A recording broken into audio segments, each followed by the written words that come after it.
नमस्कार दोस्तों, मैं हूं आपका भाई प्रतीक मलिक और स्वागत करता हूं आपका आपके अपने यूट्यूब चैनल टीसीएफ प्रतीक मलिक पर। और आज फिर मैं लेके आया हूं हिंदी पेडागोजी की आपके लिए ट्रिक। कैसे मैं 7 से 8 मिनट के अंदर पूरे 15 क्वेश्चन आपके हिंदी पेडागोजी के निपटा देता हूं, उसके बारे में हम बात करेंगे। आपको पता चलेगा कि ये स्पीड कहाँ से आती है, कौन सी ऐसी ट्रिक्स हैं और किस तरह से पेपर किया जाता है हिंदी पेडागोजी का। और चलिए आज की वीडियो स्टार्ट करने से पहले अगर आपने अभी तक हमारे चैनल को सब्सक्राइब नहीं किया है तो चैनल को सब्सक्राइब कर लेना। साथ ही आप हमसे जुड़ सकते हैं व्हाट्सएप पर भी। तो व्हाट्सएप नंबर है 8076392717। ये नंबर है वही व्हाट्सएप नंबर। इस व्हाट्सएप नंबर पे आपको अपना नाम और साथ में लिख के भेजना सीटेट प्रिपरेशन।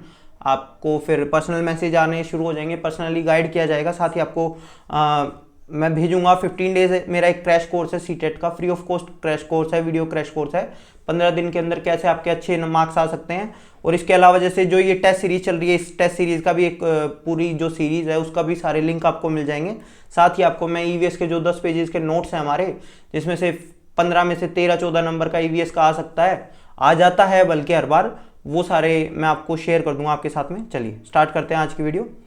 तो पहला जो क्वेश्चन है, पहला कह रहे हैं प्राथमिक स्तर पर बच्चों की भाषा में आकलन पर आप सबसे सर्वाधिक महत्व किसे देंगे। इसके बारे में हमने कल भी बात की थी। देखो, जब भी ये वाली सारी चीजें आएंगी ना, जब भी किसी टेस्ट के बारे में बात की जाएगी, किस तरह से आप सबसे बेहतर तरीका कौन सा है टेस्ट करने का, ये सारी चीजें है, तो वो पोर्टफोलियो आंसर होता है। यही हमारा पॉजिटिव नेगेटिव वाली वीडियो आई होप आपने देखी होगी। नहीं देखी हो तो व्हाट्सएप पे मेरे से मांग लेना, मैं आपको भेज दूंगा। ठीक है दोस्तों, तो चलिए नेक्स्ट पे चलते हैं। फिर बात करते हैं कि पढ़ने की प्रक्रिया में सबसे सर्वाधिक महत्वपूर्ण क्यों है, क्या है। देखिए, जो हमारा भाषा है ना, भाषा के अंदर हमें किसी चीज का अर्थ पता चल रहा है कि नहीं पता चल रहा है, हमें चीजें समझ में आ रही हैं या नहीं आ रही हैं, यही सबसे महत्वपूर्ण होता है। यही जो डीप डाउन, जो डीप अर्थ होता है ना किसी भी चीज का, जो मेन मोटिव होता है किसी भी चीज का, वही होता है। जैसे लिखने में या बोलने में हम अपनी अभिव्यक्ति पूरी तरह से व्यक्त कर पा रहे हैं या नहीं कर पा रहे हैं, वो चीज आती है। इसी तरह से सुनने में हम समझ पा रहे हैं कि नहीं समझ पा रहे हैं, और पढ़ने के अंदर हमें अर्थ चीजों का पता चल रहा है या नहीं पता चल रहा है, इस चीज को हम समझते हैं। ठीक है, नेक्स्ट पे चलते हैं आप भाई। अब देखिए, जो हमने ऊपर बात करी थी, यहां भी कह रहे हैं कि लिखना सीखने में सबसे अधिक महत्वपूर्ण विचारों की अभिव्यक्ति। अब ये लिखने में भी और बोलने में भी विचारों की अभिव्यक्ति ही मेन इंपॉर्टेंट है, हमारे मौलिक विचार होने चाहिए वो। ठीक है, नेक्स्ट पे चलते हैं। ये बाकी सारी नेगेटिव चीजें हैं, सुंदर लेखन, वर्तनी की शुद्धता, ये सारी चीजें सेकेंडरी हैं, ये प्राइमरी नहीं हो सकती कभी भी। नेक्स्ट पे चलते हैं भाई। अब कह रहे हैं कि प्राथमिक स्तर पर बच्चों के लिए पाठ्य पुस्तक के निर्माण में आपका सबसे महत्वपूर्ण आप किसको मानते हैं। देखो भाई, प्राथमिक स्तर पर अगर मेरे को पाठ्य पुस्तकें बनानी है ना, तो मुझे 2-3 चीजों का ध्यान रखना पड़ता है। एक तो बाल साहित्य को मैं इंपॉर्टेंट मानता हूँ। पाठ्य पुस्तक से इंपॉर्टेंट मेरा बाल साहित्य होता है, जिसके अंदर रोचक कहानियां हो, जिसके अंदर बच्चे का इंटरेस्ट आए पढ़ने के लिए, है ना। दूसरा, मुझे ये चीजें होती हैं कि जिसके अंदर आप जो भाषा वाली क्लास होती है, भाषा वाली क्लास में आप बहुभाषा को, जो आपकी कक्षा होती है वो आपकी बेहतर मानी जाती है। इसी तरह से अगर आपकी जो पाठ्य पुस्तक होती है, पाठ्य पुस्तक में ये देखा जाता है कि आपकी विभिन्न रंगतें हों, मतलब आपकी जितनी ज्यादा आप डाइवर्सिटी दोगे ना, जैसे बहुभाषा भाषिक क्लास में हमने क्या किया, अलग अलग भाषाओं को वैल्यू दी। इसी तरह से जो विभिन्न रंगतें होती हैं, इनको हमें पाठ्य पुस्तक में देना पड़ेगा, स्थान देना पड़ेगा। आपने देखा होगा पाठ्य पुस्तकों में इनको स्थान दिया भी जाता है। कोई कहानी होती है, कोई कविता होती है, इसी तरह से आपका कोई यात्रा वृतांत होता है, मतलब अलग अलग जो आपकी रंगतें हैं उनके बारे में बात की जाती है। ठीक है, तो यही इसका आंसर है। ठीक है, प्रसिद्ध रचनाएं और ये सारी चीजें हैं, ये आपका नेगेटिव चीज है। ठीक है, ये आपके भाषा के विविध गद्य साहित्य, प्रसिद्ध लेखक ना, विभिन्न रंगतें हैं ना आपकी, अलग अलग तरह से बच्चे को और ज्यादा पता चले उनके बारे में। चलिए नेक्स्ट पे चलते हैं। कह रहे हैं बहुभाषिक कक्षा में मातृभाषा प्रयोग को। भैया, मातृभाषा को या बच्चे के विचारों को, हर चीज को हम क्या करेंगे, हम उनका सम्मान करेंगे और उनको स्वीकार करेंगे। तो इस वजह से पहला हमारा उत्तर है।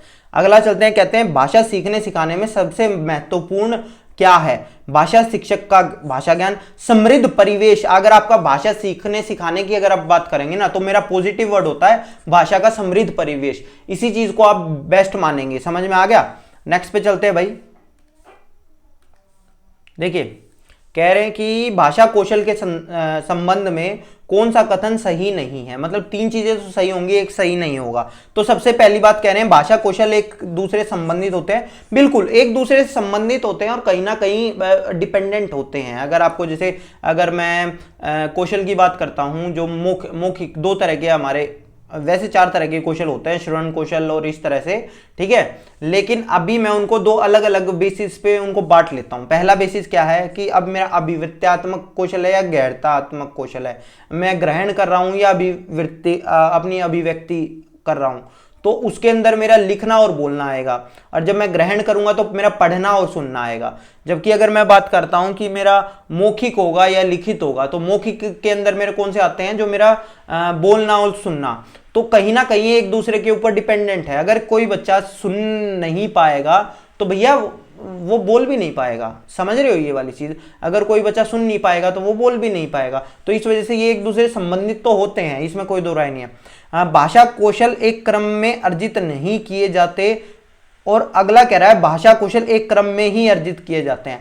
अब देखो या तो दूसरा होगा या तीसरा होगा, क्योंकि ये एक दूसरे के बिल्कुल उल्टी बातें कह रहे हैं, तो समझ रहे हैं इस चीज को।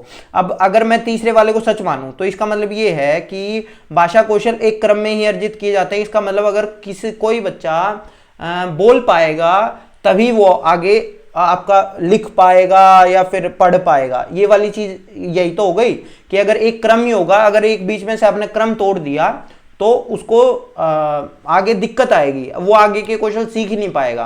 तो ऐसा एक्चुअली तो नहीं होता। मान लो कोई बच्चा हमारा बोल नहीं सकता, कोई गूंगा है, ठीक है, तो वो क्या पढ़ नहीं पाएगा या लिख नहीं पाएगा? नहीं, ऐसा नहीं होता, वो लिख भी सकता है, पढ़ भी सकता है। तो यहाँ तो क्रम टूट गया भाई इनका, समझ रहे हो। जो हम ये मानते क्रमिक, देखो कुछ हद तक हमारा क्रम में होते हैं, ठीक है, कुछ हद तक मैंने जैसे बताया लिखने से पहले आपको पढ़ना आना चाहिए, ये बात मानी जाती है। लेकिन जो लिखित और मौखिक के अंदर है, इनके बीच का कोई क्रम डिसाइड नहीं किया हुआ है, ठीक है।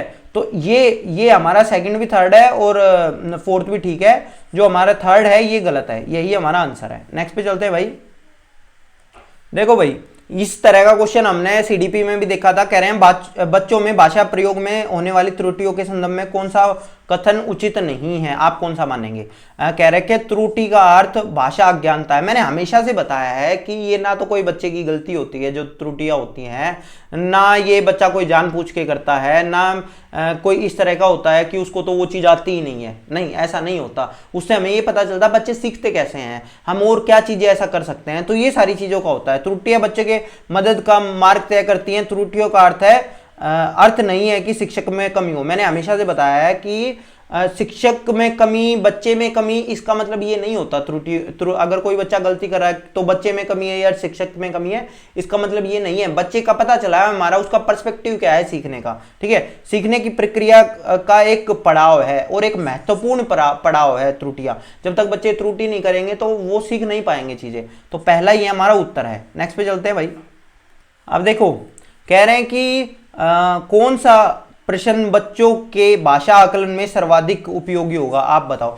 जब बच्चे को थोड़ा सा खुलने का मौका दोगे ना, जब आप बच्चे को टेस्ट, देखो हमारा ये माना जाता है कि मैं बच्चे का बिहेवियर कब टेस्ट करूंगा, मैं उसका कोई फॉर्मल इंटरव्यू लूंगा या इस तरह की चीजें लूंगा तो उसके अंदर उस बच्चे का बिहेवियर होगा। नहीं भैया, वो उसका बिहेवियर नहीं होता। अगर उसको बिहेवियर आपको देखना है तो खेल के मैदान में जाके देखो, जब आपको पता चलेगा वो कितना डिसिप्लिन है कितना नहीं है, समझ रहे हो, वो कितना हेल्पफुल है, वहां उसका मेन रंग पता चलता है। इसी तरह से आप उसको जितने ज्यादा मौके दोगे ना, जितना ज्यादा उसको खुलने का मौका दोगे, यही आपका मौका होता है जिससे बच्चा सीख सकता है, या आप बच्चे को बता सकते हो या आप बच्चे को चेक भी कर सकते हो कि वो बच्चा कैसा है, जितना आपने उसको अपने विचार रखने की बात कही है, ठीक है। तो अब देखो इसके अंदर क्या कह रहा है कि ईदगाह कहानी को अपनी भाषा में सुनाइए। बिल्कुल सही बात है। यहां पे आपने बच्चों को मौका दिया जिससे वो इंप्रोवाइजेशन कर सकता है, अपनी भाषा में उन्हीं चीजों को बोलेगा, ठीक है। कह रहे हैं ईदगाह कहानी में हामिद ने क्या खरीदा। हामिद ने क्या खरीदा, रटा रटाया आंसर है वही बता देगा। ईदगाह कहानी में मुख्य घटनाएं बताइए, रटा रटाया आंसर है बता देगा। ईदगाह कहानी के मुख्य पात्रों का नाम बताइए, फिर वही रटा रटाया आंसर है। लेकिन इसके अंदर बच्चा इंप्रोवाइज करेगा। पहले वाले क्वेश्चन के अंदर बच्चा इंप्रोवाइज करेगा, अपने हिसाब से बोलेगा चीजें। तो यही हमारा आंसर है, ठीक है। नेक्स्ट पे चलते हैं। कह रहे हैं बच्चों में भाषा सीखने की क्षमता चोम्स्की ने कहा जन्मजात होती है, यही हमारा उत्तर है। नेक्स्ट पे चलते हैं भाई। देखो भाई मैंने बताया था कि बच्चे जब भाषा सीखेंगे तो सबसे ज्यादा सर्वाधिक महत्वपूर्ण क्या है? शुद्ध उच्चारण, सुंदर लेखनी, मानक वर्तनी, ये सारे हमारी नेगेटिव चीजें हैं। मैंने आपको बता रखा, अगर आपने वो वीडियो देखी हो तो हमारा बातचीत करना यही हमारा पॉजिटिव है, यही हमारा इसका उत्तर है। नेक्स्ट पे चलते हैं भाई। कह रहे हैं कि प्राथमिक स्तर पर भाषा सीखने सिखाने का अर्थ है, क्या अर्थ होगा? भाषा, प्रभावी भाषा का प्रयोग, भाषा का प्रयोग हमारा पॉजिटिव चीज है, समझ रहे हो? अभी ये साहित्य, अलंकारिक भाषा या आपका वर्णमाला, ये सारी चीजें हमारी नेगेटिव आती हैं। ये नेगेटिव इन द सेंस ये सेकेंडरी चीजें हैं, जो प्राइमरी चीजें हैं वो बच्चा भाषा का प्रयोग कर पा रहा है या नहीं कर पा रहा है, ये चीज आती है। नेक्स्ट पे चलते हैं भाई। कह रहे हैं कि बच्चे सामाजिक अंतःक्रिया से भाषा सीखते हैं, ये किसका विचार था? वाइगोत्स्की का विचार था, बताया था मैंने। ये क्या कह रहा था? ये अनुकरण की बात करता स्किनर, ठीक है। आपका पेवलोव ने ऐसा चीज के बारे में कुछ कहा नहीं है, जीन पियाजे ने अपनी अलग चीजें बताई हैं, उनके बारे में हम बात कर चुके हैं, ठीक है। चलिए नेक्स्ट पे चलते हैं। अब देखो ये जो क्वेश्चन है इसके अंदर तो मेरे को सेकंड नंबर पे ही बाल साहित्य मिल गया, तो मेरा उत्तर बाल साहित्य ही होगा। मैंने बता रखा है आपको, बाल साहित्य हमारा पॉजिटिव वर्ड होता है और बाल साहित्य ही मेरा उत्तर है। प्राथमिक स्तर पर बच्चे के भाषा सीखने की दृष्टि से सबसे महत्वपूर्ण क्या है? बाल साहित्य। नेक्स्ट पे चलते हैं भाई। अच्छा क्वेश्चन है, कह रहे हैं कि भाषा सीखने और भाषा अर्जित करने में मुख्य अंतर क्या होता है? देखो, एक होता है भाषा अधिगम, एक होता है भाषा अर्जन। जो भाषा अर्जन होता है ना, उसमें बच्चे को अलग से हम सिखाते नहीं है, वो भाषा के परिवेश से अपने आप सीख लेता है, समझ रहे हो? तो वो जो हमारा भाषा परिवेश है, यही सबसे मेन अंतर है। इसके अंदर जो भाषा परिवेश होता है वो आर्टिफिशियल नहीं होता। यहाँ भाषा अधिगम के अंदर हम आर्टिफिशियल, हम स्कूल के अंदर एक अलग से क्लास लगाएंगे जहाँ पे हिंदी इंग्लिश सिखाएंगे, लेकिन रियल में जो आपका सोसाइटी है, सोसाइटी आपका वो भाषा परिवेश है जिससे बच्चे भाषा अर्जन करते हैं, समझ रहे हो? नेक्स्ट पे चलते हैं भाई। फिर वही वाली बात आ गई, कह रहे भाषा में आकलन का अर्थ बताओ क्या है? भाषा प्रयोग, भाषा प्रयोग करने की क्षमता जिस बंदे में ज्यादा होगी वही आपका भाषा आकलन, आप वही कहेंगे, ठीक है। आपकी अलंकारिक भाषा, भाषा व्याकरण या ये सारी चीजें आपकी नेगेटिव चीजें आती हैं और ये आपका आंसर नहीं होगा। नेक्स्ट पे चलते हैं भाई। बहुत आसान क्वेश्चन है, कह रहे हैं कि बच्चों को लिखने क्षमता का आकलन करते समय आप सर्वाधिक किसे महत्वपूर्ण मानते हैं? शुद्ध वर्तनी, सुंदर लेखन, व्याकरणिक ज्ञान, तीनों नेगेटिव चीजें हैं। सेकंड नंबर जो है बच्चे के विचार तत्व है, यही हमारा पॉजिटिव है। नेक्स्ट पे चलते हैं भाई। देखो कह रहे हैं कि बच्चे अपनी जन्मजात भाषा अर्जन क्षमता के सहारे परिवेश की मौजूद भाषा अर्जित करते हैं। बिल्कुल सही बात है। तो यह कथन किसे महत्व नहीं देता? किसको महत्व नहीं देता? कह रहे हैं कि समृद्ध भाषा परिवेश को बिल्कुल देता है, भाषा नियमों के परिवर्तन को बिल्कुल सही है, भाषा नियमों के विस्तार को बिल्कुल सही है, भाषा अनुकरण को नहीं देता। ये जो अनुकरण वाली जो चीजें है ना, ये हमारी अलग होती हैं कि जो बोला उसको ही हम रिपीट कर रहे हैं, रट रहे हैं, चीजों को रटते थोड़ी हैं। जो भाषा के नियमों में जो परिवर्तन आ रहे हैं वो हम देखते हैं और उनको सीख लेते हैं, वो सारी चीजें होती हैं, ठीक है। हम उनको अर्जित करते हैं चीजों को, लेकिन हम कभी भी अनुकरण नहीं करते भाषा अर्जन में, ये गलत है हमारा। नेक्स्ट पे चलते हैं भाई। इनफैक्ट अनुकरण करना हमारा जो कंस्ट्रक्टिविस्ट अप्रोच है ना, जो ये उसमें गलत ही है। जो बिहेवियरिस्ट अप्रोच थी, जो व्यवहारवादी अप्रोच थी, वो वाली बात वो कहते थे अनुकरण करने के लिए, ठीक है। नेक्स्ट पे चलते हैं। कह रहे हैं प्राथमिक भाषा पर भाषा कौशलों का विकास। अब मैंने बताया था भाषा कौशल हमारे लिए क्या है। एक होता है हमारा गोल होता है, एक होता है मीडियम होता है। जो मीडियम होता है उसको हम ये कहते हैं कि हमारा जिसके थ्रू हम चीजें सीख रहे हैं। जैसे व्याकरण है, व्याकरण को हम साधन कहते हैं। मीडियम क्या होता है? मीडियम का मतलब होता है साधन, और गोल हमारा होता है जो साध्य होता है, जो चीज हमें सीखनी होती है। तो जो भाषा कौशल है इसका विकास हमें करना है, तो ये हमारे लिए क्या है? साध्य है भाई, ठीक है। नेक्स्ट पे चलते हैं। फिर वैसा ही क्वेश्चन आ गया, कह रहे हैं प्राथमिक स्तर बच्चों की मौखिक अभिव्यक्ति का विकास करने की दृष्टि में सर्वाधिक महत्वपूर्ण गतिविधि क्या है? जो का त्यों, सुंदर चित्र बनाना, शब्द से सुनाना, अपनी भाषा में कहना, कहानी सुनकर अपनी भाषा में कहते हैं, यहाँ उनको मौके मिलते हैं कुछ इंप्रोवाइजेशन करने के लिए। तो यही आंसर है हमारा, चौथा ही आंसर है। नेक्स्ट पे चलते हैं भाई। कह रहे हैं कि पहली कक्षा में पढ़ने वाली रोशनी लिखते समय अपनी मातृभाषा के शब्दों का प्रयोग करती है। क्या है ये? गलत है या सही है? सही है, कोई दिक्कत नहीं है करने। जो हम वैसे भी बहुभाषिकता को ज्यादा बढ़ावा दे रहे हैं और उनकी मातृभाषा का सम्मान करेंगे, कोई दिक्कत नहीं है। तो कह रहे हैं मातृभाषा वाले शब्दों पर लाल घेरा लगाएंगे? नहीं। मातृभाषा वाले शब्दों का हिंदी अनुवाद लिख देंगे? नहीं। मातृभाषा वाले शब्दों को स्वीकार कर लेंगे? बिल्कुल सही बात है, स्वीकार कर लेंगे, कोई दिक्कत नहीं है, ठीक है। नेक्स्ट पे चलते हैं भाई। आसान क्वेश्चन है, देखो प्राथमिक स्तर पर बच्चों की सहज और स्वाभाविक मौखिक अभिव्यक्ति में सबसे कम महत्वपूर्ण है, मतलब बाकी सारे महत्वपूर्ण होंगे, एक महत्वपूर्ण कम होगा। शुद्ध उच्चारण, बिल्कुल सही बात है, जो शुद्ध उच्चारण है, शुद्ध वर्तनी है, या कोई एक स्पीड है, या कोई सुंदर लिख रहा है, ये सारी हमारे लिए नेगेटिव चीजें होती हैं, तो इस चीज को हम नेगेटिव मानेंगे। बाकी तीनों चीजें हमारे लिए पॉजिटिव हैं। बोलने में आत्मविश्वास, मौलिक विचार और स्पष्टता। अब देखो, अगर मान लो यहाँ प्रवाह आता, बोलने में प्रवाह, तो मैं इसको भी नेगेटिव मान लेता। हमारी स्पष्टता होनी चाहिए, मतलब उसके विचारों में स्पष्टता हो, वो जो बात कह रहा है वो बात अपनी कह पाए, वो उस चीज में स्पष्ट हो, गोलमोल ना कर जाए बातों को, समझ रहे हो? तो ये हमारे सही है। नेक्स्ट पे चलते हैं भाई। देखो यहां भी बहुत बिल्कुल, देखो समृद्ध भाषा परिवेश हमें यही मिल गया था। हमारा जो ये पाठ्य पुस्तक होता है नेगेटिव होता है, कठोर आकलन नेगेटिव होता है, व्याकरण हमारी नेगेटिव होती है, यही चीज है हमारी जो पॉजिटिव होती है, भाषिक परिवेश। मैंने बता रखा है कई बार आपको। नेक्स्ट पे चलते भाई। कह रहे हैं डैश को बच्चों को मुख्यतः लिखने में कठिनाई। देखो लिखने वाली चीज का मैंने बता रखा था, वो क्या होती है? डिस्ग्राफिया होती है। अच्छा, अगर मान लो किसी बच्चे को भाषा में दिक्कत है, ठीक है, तो उसको डिस्फेजिया होगी। अगर लिखने में दिक्कत है तो डिस्ग्राफिया होगी। समझ में आ गया? नेक्स्ट पे चलते भाई। कह रहे प्राथमिक स्तर पर भाषा शिक्षण का उद्देश्य क्या होना चाहिए या क्या है? कह रहे हैं कि विषय सामग्री के माध्यम से केवल चीज आ गई, केवल तो हमारे लिए वैसे नेगेटिव होता है, कोई दिक्कत की बात है ही नहीं। दूसरों के विचारों को शब्द से दोहराना, मात्र दोहराना भी हमारे लिए नेगेटिव होता है। विभिन्न साहित्य आ गया है, साहित्य भी हमारे लिए नेगेटिव होते हैं, ठीक है, मैंने आपको बता रखा है। बाल साहित्य तो पॉजिटिव होगा, साहित्य हमारे लिए नेगेटिव होगा। लास्ट में हमारा रह गया था पठन के द्वारा ज्ञान अर्जन। अब अगर इसको आप तोड़ोगे तो ये होगा ज्ञान प्लस अर्जन। जो अर्जन वाली चीज होती है ये हमारे लिए पॉजिटिव होता है, जबकि अधिगम होता है ये नेगेटिव होता है। तो यही हमारा आंसर है। नेक्स्ट पे चलते हैं भाई। कह रहे हैं कि प्राथमिक स्तर पर पाठ्य पुस्तक में विषय वस्तु का फलक क्या हो। अब यहां ऑप्शन देखो, ऑप्शन में एक चीज है कि विस्तृत हो या उच्च हो। विस्तृत या उच्च में एक में से आपका अलग मतलब एक ही होगा। तो जब विस्तृत होगा ना तो उसके अंदर क्या चीजें होंगी? विभिन्न चीजें आएंगी, ठीक है। तो मैं क्या मानता हूं? मैं ये मानता हूं सेकंड और थर्ड तो हमारा हो ही नहीं सकता। सेकंड और थर्ड क्यों नहीं हो सकता? क्योंकि यहाँ पे उच्च आ गया है। जब उच्च वाली जो चीजें कर दिया आपने कि मेरा लेवल बहुत उच्च हो, हाई हो लेवल, तो आपने लेवल ही बढ़ा दिया, तो वो गलत चीज है, ठीक है। तो अब करते हैं जिसमें डैश के सारोकार झलकता हो। अब किसका सारोकार? अभिभावकों का या समाज का? बिल्कुल सही बात है, समाज का झलकता हो। नेक्स्ट पे चलते हैं भाई। कह रहे हैं कि भाषा वैज्ञानिक दृष्टि से भाषा और बोली में, अब देखो कई जगह ये बोला जाता है कि भाषा और जो बोली है ना हमारी, ये हमारी अलग अलग होती हैं, लेकिन भाषा और बोली के अंदर कोई अंतर नहीं होता। हमारा यही माना गया है, समझ में आ गया? कोई भी अंतर नहीं होता इनके बीच में। नेक्स्ट पे चलते हैं। ये क्वेश्चन रिपीट हुआ है भाई, ये कल भी आया था। कह रहे हैं कि बहुभाषिकता हमारी डैश भी है और हमारी सभ्यता और डैश का अभिनंग भी है, ठीक है। तो वहां पे आ गया था ये सभ्यता और संस्कृति आना चाहिए यहाँ पे, ठीक है। तो यही है कि बहुभाषिकता हमारी पहचान भी और संस्कृति भी है। अब ये समस्या, विडंबना, चुनौती, ये सारे हमारे लिए नेगेटिव है। अगर आपको वैसे भी आंसर नहीं पता ना, चुनौती आ गया, समस्या आ गया, विडंबना आ गया, ये सारी हमारे लिए नेगेटिव है। ये हमारी पहचान भी है और संस्कृति भी है, ठीक है।